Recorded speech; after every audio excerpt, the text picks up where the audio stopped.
lovelies, it's a cold, wet, horrible, windy night outside, but I do have my door open and I do have my window open because this is the press room and it is uncomfortably hot in here because I have my heat press on at 200 degrees, and that's quite a large heater to have in a small room. This is where the magic happens.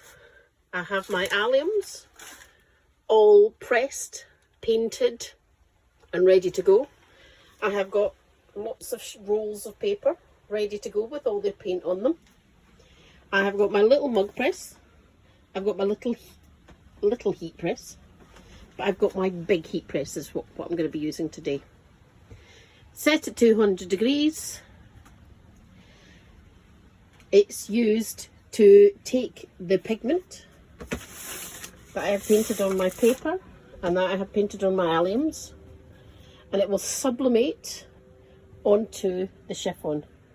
Because as I've said before, what happens in sublimation is that the solids on the paper will evaporate off into the pores of my chiffon. Because when any man-made fabrics, well, these man-made fabrics, become over 100 degrees, then they become porous.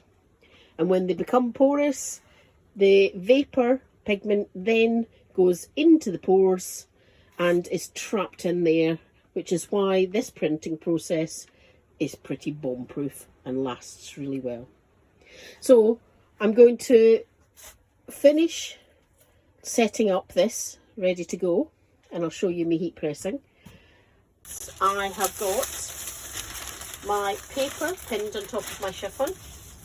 It can be really difficult to keep the creases out of the chiffon because I can't see it. So there's a bit of a hope with a wing and a prayer. And trying to get the board set up so it's in exactly the right place to support it.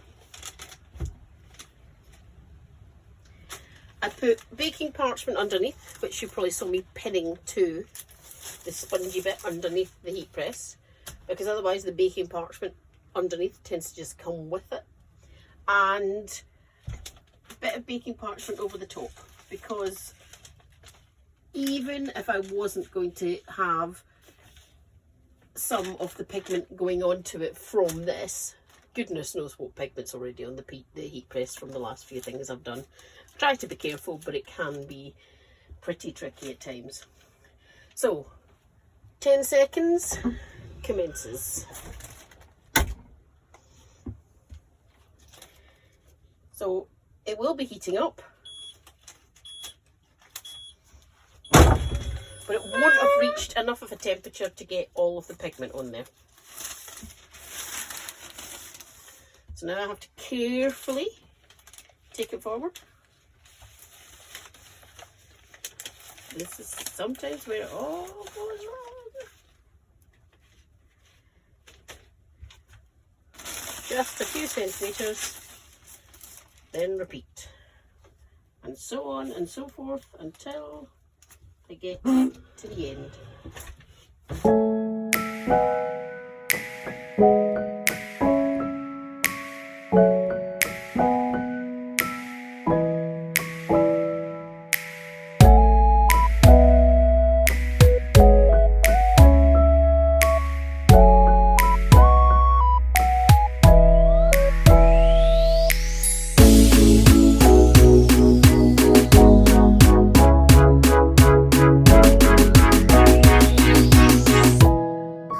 Well, this is the first time I've used lime green because I've never actually had the pigment before. It's just such a hard one to mix. But wow, isn't that bright? I'm kind of loving that. Not even sure what colour I'm going to use to back this one in.